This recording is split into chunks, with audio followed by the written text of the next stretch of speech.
Hello everyone, आप सब कैसे हैं? मैं उम्मीद करता हूँ कि बहुत अच्छे होंगे और अपनी पढ़ाई को बहुत अच्छे से कर रहे होंगे। मैं Akash Kumar Bhadana ICT virtual classroom में आपका बहुत बहुत स्वागत करता हूँ मेरे प्यारे बच्चों। जैसे आपको पता है मेरे प्यारे बच्चों, बेसिकली हमारी आपका जो है मेरे प्यारे बच्चों 10th क्लास है और 10th क्लास में हम लोग इकोनॉमिक्स देख रहे हैं और हम इकोनॉमिक्स में चैप्टर नंबर 2 को आज हम लोग प्रारंभ करने जा रहे हैं। जैसे हमने पहला चैप्टर आपका डेवलपमेंट को देखा, डेवलपमेंट के मीनिंग और मायने को हमने समझ लिया था। तो आज हम इसमें आगे बढ़ रहे हैं। सेकंड चैप्टर है भारतीय अर्थव्यवस्था के क्षेत्रक, यानी कि कौन कौन से इकोनॉमी के सेक्टर हैं जहां से डेवलपमेंट है, या कौन कौन से सेक्टर ऐसे हैं जो आपका पार्टिसिपेट करते हैं इकोनॉमिक इसमें। इन सबको हम लोग आपका देखने के लिए जा रहे हैं। तो आइए देखते हैं और इसी को देखकर हम लोग पढ़ेंगे और सीखेंगे कि क्या किस प्रकार की स्थिति है। ठीक, जो इन सब चीजों को हम लोग गौर कर सकते हैं। निम्न क्षेत्रों को देखिए, आप लोगों को विभिन्न आर्थिक गतिविधियों में कार्यरत पाएंगे। इनमें से कुछ गतिविधियां वस्तुओं का उत्पादन करती हैं। क्या करती हैं? वस्तुओं का उत्पादन। कुछ अन्य सेवाओं का आपका सर्जन करती हैं। गतिविधियां हमारे चारों ओर एक समय संपादित होती हैं। हमारे बोलने के लिए भी हम गतिविधियों को कैसा समझ सकते हैं, उन्हें समझने का एक तरीका है। कुछ महत्वपूर्ण मापदंडों के आधार पर विभिन्न वर्ग समूह में इनको वर्गीकृत किया गया है और इन समूह को क्षेत्रक भी कहते हैं और किसी महत्वपूर्ण आधार पर अनेक तरीकों में वर्गीकृत किया जा सकता है। अलग अलग तरीके, अलग अलग पैटर्न, अलग अलग क्लासिफिकेशन, डिस्ट्रीब्यूशंस हम लोग इसमें कर सकते हैं और हम इनको देख सकते हैं। क्लियर है? ये देखिए, अब आप देखते हैं एक सेक्टर है डाक जो बांट रहा है, ये सर्विस है। ये कूली उठा रहा है, ये सर्विस है। ये काम कर रहे हैं, ये भी एक प्रकार का type of labour of services है। ये प्राइमरी एक्टिविटी है और ये भी आपका टर्सरी का भाग है। सर्विस है, आप देखते हैं रेडीमेड जो गवर्नमेंट कपड़े होते हैं उनको हम बेचते हैं, करते हैं, वो सारी चीजों को इसमें आपका बड़े अच्छे से दिखाया जा रहा, किया जा रहा है। क्लियर है? प्राकृतिक संसाधनों के प्रत्यक्ष उपयोग पर आधारित गतिविधियां हैं, जैसे कपास की खेती। यहाँ की एक मौसमिक फसल कपास के लिए वृद्धि में मुख्यतः न कि पूर्णता। प्राकृतिक कारक जैसे सूर्य का प्रकाश जलवायु पर निर्भर है, अतः कपास की एक प्राकृतिक उत्पादकता है। इस प्रकार डेयरी उत्पादन में हम पशुओं की जैविक प्रक्रिया एवं चारे आदि की उपलब्धता पर निर्भर है। कैसे हैं? उनकी उपलब्धता पर निर्भर है, अतः इसका उत्पादन। दूध में भी एक प्राकृतिक उत्पाद है। इस प्रकार खनिज और अयस्क भी प्राकृतिक उत्पाद हैं। जब हम प्राकृतिक संसाधनों का उपयोग करेंगे तो किस प्रकार की वस्तु का उपयोग करते हैं, इसे हम प्राथमिक क्षेत्र की गतिविधि में कहा जाता है। तो हम देखते हैं कि भैया कौन सा सेक्टर आपका प्राइमरी का है, कौन सा आपका टर्सरी का है, कौन सा तृतीयक का है। इन सारे सेक्टरों को हम लोग देखते हैं और इन सारे सेक्टरों पर हम लोग बात करते हैं कि भाई क्या प्राइमरी का है, क्या सेकेंडरी का है, क्या टर्सरी का है। इन सबको एक एक करके इन क्षेत्रक के रूप में हम लोग देखने और जानने का प्रयास करते हैं। आप जानते हैं जो एग्रीकल्चर वाली चीजें हैं, चाहे वो आपका डेयरी प्रोडक्ट हो या फार्मा हो, क्लियर है, कपास हो, ये सब कुछ आपका जो प्राकृतिक जैविक क्रिया वगैरह है, ये सब प्राथमिक क्रियाकलाप का ही तो हिस्सा है। इसका है, ये सब प्राथमिक क्रियाकलाप ही का तो हिस्सा है और ये हमको देखने के लिए मिलते हैं। ठीक है कि नहीं?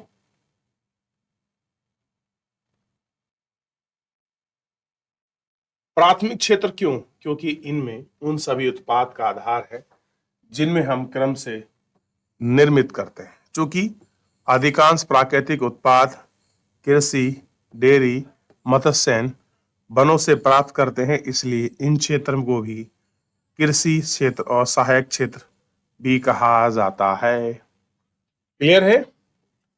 द्वितीयक क्षेत्र इनकी गतिविधियों के अंतर्गत प्राकृतिक उत्पाद का विनिर्माण प्रणाली के जरिए रूपों में परिवर्तन किया जाता है।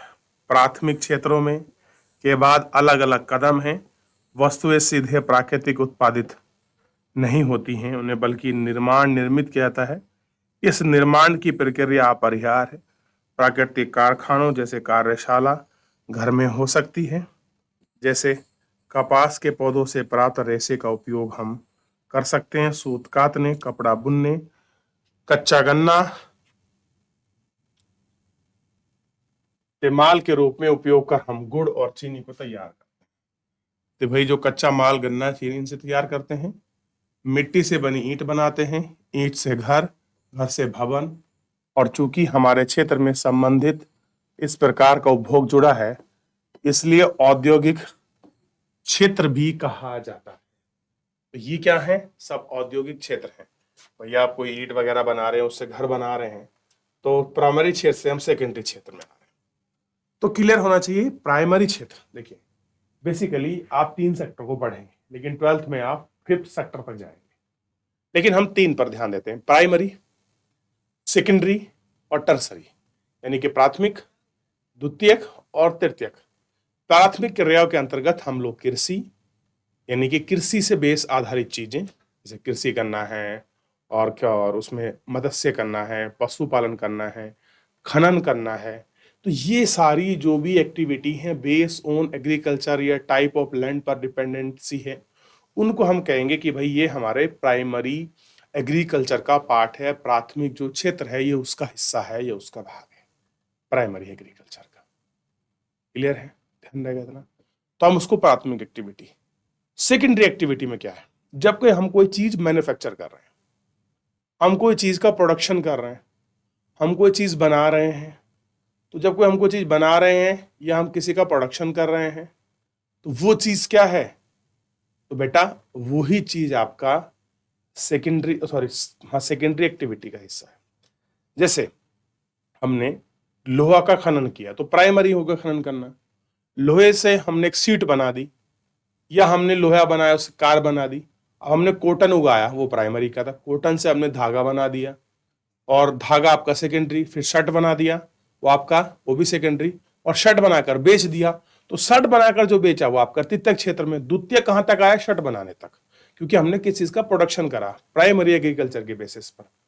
तो वो क्या हुआ? प्राइमरी एक्टिविटी का पार्ट हुआ, प्राथमिक क्रिया का भाग हुआ। ठीक। और हमने उसको धागा बनाया, सेकेंडरी हो गया। धागे से कपड़ा बना और कपड़े बनकर हमने उसको बेचा, वो तृतीयक का भाग हो गया। तो मुझे बताइए प्राइमरी और द्वितीयक क्षेत्र आपको समझ आए कि नहीं आए? जब तक आप इनको नहीं समझोगे हम कैसे कंफर्म कर लें कि आपको समझ आ रहा है?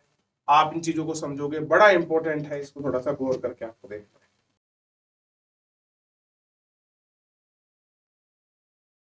देख लिया? चलिए, तो सेकेंडरी एक्टिविटी आई होप कि आपको क्लियर हो गई होगी। यानी कि औद्योगिक जो भी क्षेत्र है वो आपका सेकेंडरी एक्टिविटी का हिस्सा है। अब हम तृतीयक क्षेत्र, मतलब जो सर्वे सेक्टर है, हम उसकी तरफ बढ़ रहे हैं। प्राथमिक और द्वितीयक क्षेत्र के अतिरिक्त आर्थिक गतिविधियों में एक आपका तीसरा कोटि भी है। तृतीयक क्षेत्र के अंतर्गत और उपयुक्त 2 क्षेत्रों में से भिन्न है। ये गतिविधियां प्राथमिक और द्वितीयक क्षेत्र के विकास की मदद से करते हैं। तो जो आपका तृतीयक क्षेत्र है, प्राइमरी और सेकेंडरी क्षेत्र के डेवलपमेंट की वजह से ये गतियां वस्तु का उत्पादन नहीं करती हैं, बल्कि उत्पादन प्रक्रिया में सहयोग, मदद करती हैं। प्राथमिक, द्वितीयक क्षेत्र द्वारा उत्पादित वस्तुओं को थोक एवं खुदरा विक्रेताओं को बेचने के लिए ट्रक और ट्रेन द्वारा परिवहन करने की जरूरत पड़ती है। कभी कभी वस्तुओं का योगदान भंडार में योगदान की आवश्यकता होती है। हम उत्पादन और व्यापार में सहूलियत के लिए टेलीफोन को दूसरे वार्तालाप या पत्राचार, संवाद या बैंकों से कर्जा लेने के लिए भी आवश्यकता होती है। परिवहन, भंडार, संचार, बैंकिंग सेवा, व्यापार तृतीयक गतिविधियों के कुछ उदाहरण हैं। क्योंकि गतिविधियां वस्तुओं की बजाय सेवा का सर्जन करती हैं, इसलिए तृतीयक क्षेत्र में सेवा क्षेत्र भी कहा जाता है। हम इनको सेवा क्षेत्र भी कहते हैं। क्या कहते हैं?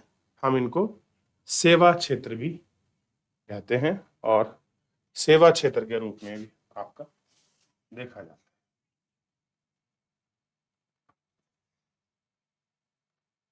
ठीक, तो इस रूप में भी हम लोग आपका देखते हैं।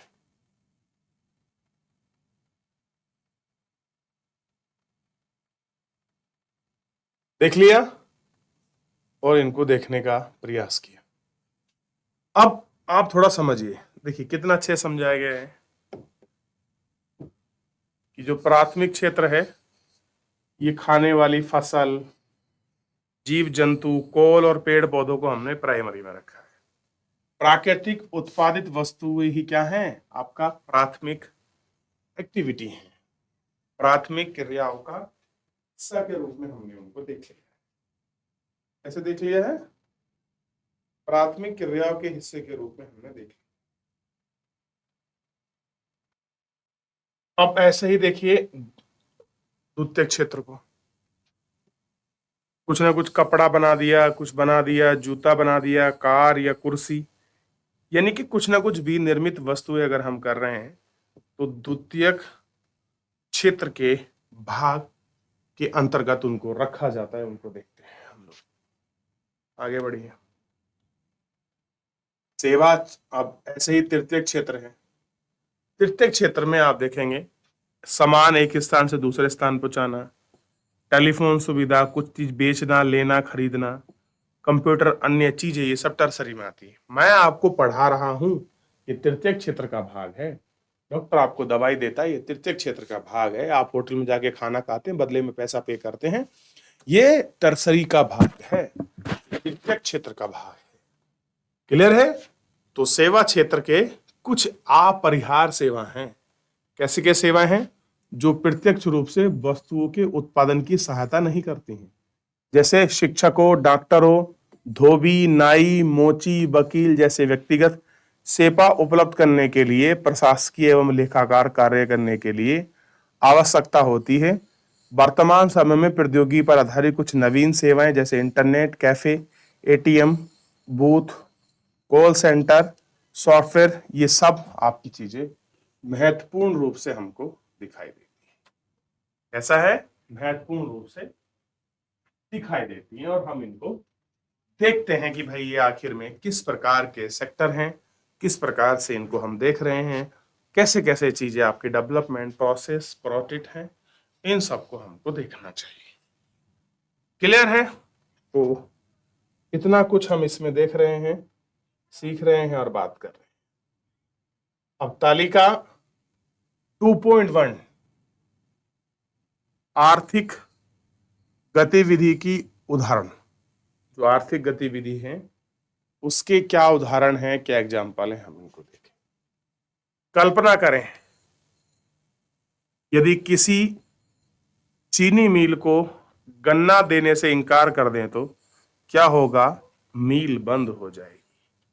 अगर मान लो आप किसी मिल को गन्ना दे रहे हैं और आप गन्ना देने से बंद कर देंगे तो क्या होगा? भाई होगा क्या? वो मिल बंद हो जाएगी, क्योंकि जिस चीज पर, रॉ मटेरियल पर वो बेस टिकी है, अगर वो चीज उसको प्राप्ति नहीं होगी तो बंद होना, ये तय होना स्वाभाविक है।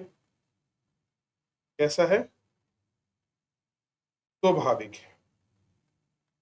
कल्पना करें कि यदि कंपनियां भारतीय बाजार से कपास नहीं खरीदती हैं, अन्य देशों से कपास आयात करती हैं और यह उसका निर्णय करती हैं, तो कपास की खेती क्या होगा? भारत में कपास की खेती में कम लाभकारी रहेंगे और किसान शीघ्र ही अन्य फसलों की उन्मुखी नहीं होगा और ये दिवालिया भी हो सकती हैं। कपास की कीमतें कैसी होंगी? गिर जाएंगी। कैसा होगा? शायद वो जो हम अगर नहीं खरीदेंगे, नहीं बेचेगा, डिमांड कम होगी तो सप्लाई ज्यादा रहेगी तो वैल्यू कम हो जाएगी। भाई होता क्या, अगर डिमांड ज्यादा है, वस्तु कम है, तो वस्तु का रेट बढ़ेगा। देखिए समझिए, ये वस्तु है और ये कीमत है, बाजार है, मतलब कीमत मतलब बाजार। अगर डिमांड ज्यादा है, डिमांड बढ़ेगी, मांग बढ़ रही है, तो वस्तु का प्राइस भी ऑटोमेटिक बढ़ेगा। लेकिन डिमांड कम है और प्रोडक्शन उतना ही है या ज्यादा है, तो वस्तु की वैल्यू बढ़ेगी, वस्तु की जो वैल्यू, सॉरी, वो घटेगी। यानी कि 5 रुपए में पहले 2 किलो कपास आ रही थी, डिमांड बढ़ गई, अब हो सकता है कि 2 किलो कपास 10 रुपए में आए, लेकिन अगर डिमांड गिर गई तो हो सकता है 2 किलो कपास अब 1 रुपए में 4 किलो भी आ जाए। तो ये सब बाजार की मांग के ऊपर निर्भर करता है कि एक्चुअल में मांग है कैसी, ठीक है कि नहीं। किसके ऊपर डिपेंडेंसी है मेनली, तो डिमांड्स, मांग क्या है उस मांग के ऊपर है। जैसे किसान ट्रैक्टर, पंप सेट, बिजली, कीटनाशक, उर्वरक खरीदते हैं। कल्पना कीजिए यदि उर्वरक, पंप सेट की कीमत बढ़ जाए तो क्या होगा, खेतों पर हमला बढ़ जाए तो क्या होगा, किसानों को लाभ होगा तो कम हो जाएगा। औद्योगिक और सेवा क्षेत्र में काम करने वाले लोग भोजन की आवश्यकता होती है। कल्पना करें यदि ट्रांसपोर्टरों की हड़ताल कर दी जाए, ग्रामीण क्षेत्रों की सब्जी, दूध इत्यादि ले जाने से इंकार कर दे तो क्या होगा। शहरी क्षेत्रों में भोजन की कीमत कम हो जाए तो किसान का उत्पादन बेचने पे असमर्थ हो जाएगा। कैसे हो जाएगा, असामर्थ्यवान हो जाएगा।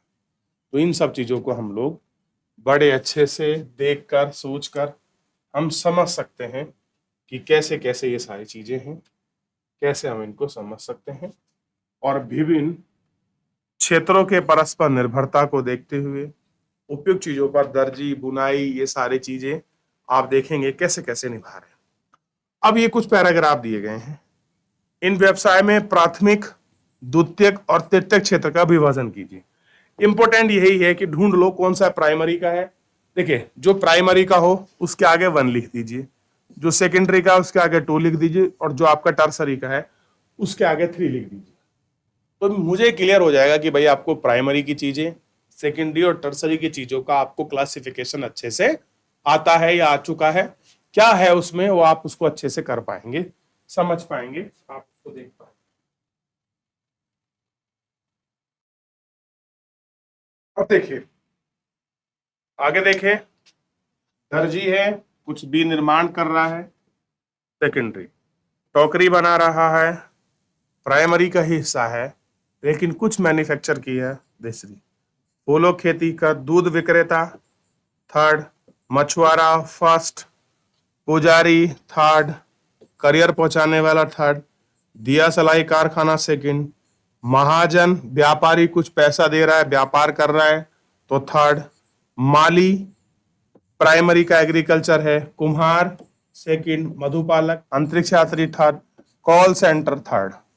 तो इस प्रकार आप इनको क्लासिफिकेशन कर लिया कि भैया कौन सा प्राइमरी का हिस्सा है, कौन सा आपका टर्सरी का हिस्सा है, कौन सा आपका सेकेंडरी का हिस्सा है।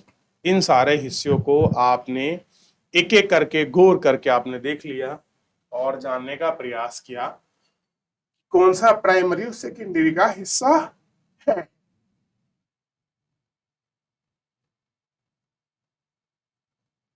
क्लियर है। तो विद्यालय के छात्रों को ने प्राय प्राथमिक, द्वितीय और तृतीयक, वरिष्ठ, कनिष्ठ, सहायक में विभाजित किया है। इस विभाजन में की क्या कसौटी है, क्या मायने हैं, आप इसको अच्छे से देख सकते हैं, आप इनको बात कर सकते हैं। अब आगे बढ़ेंगे और आगे बढ़ रहे हैं। तृतीयक क्षेत्रों की तुलना, ये जो हमारे तृतीयक क्षेत्र हैं इनका आपस में अगर हम कंपैरिजन करें तो क्या अंतर होगा और क्या इनका कंपैरिजन होगा, ये हम थोड़ा सा देख लेंगे।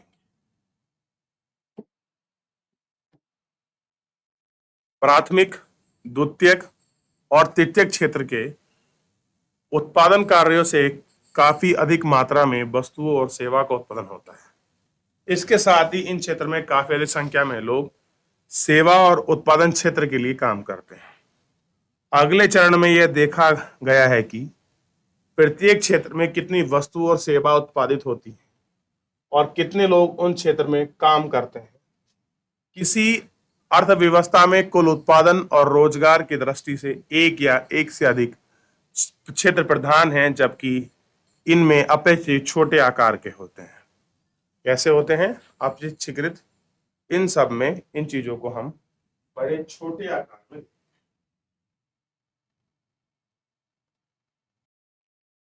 प्रत्येक तृतीयक क्षेत्र की विधि, वस्तुएं और सेवा। प्रत्येक क्षेत्र की वस्तुएं और सेवाओं को हम गणना कैसे करते हैं और कुल उत्पादन को कैसे जानते हैं, इन विषय पर हम लोग बात करेंगे। इनको हम लोग एक एक करके या गौर करके हम लोग उन सारे विषयों पर देखेंगे और बात करेंगे।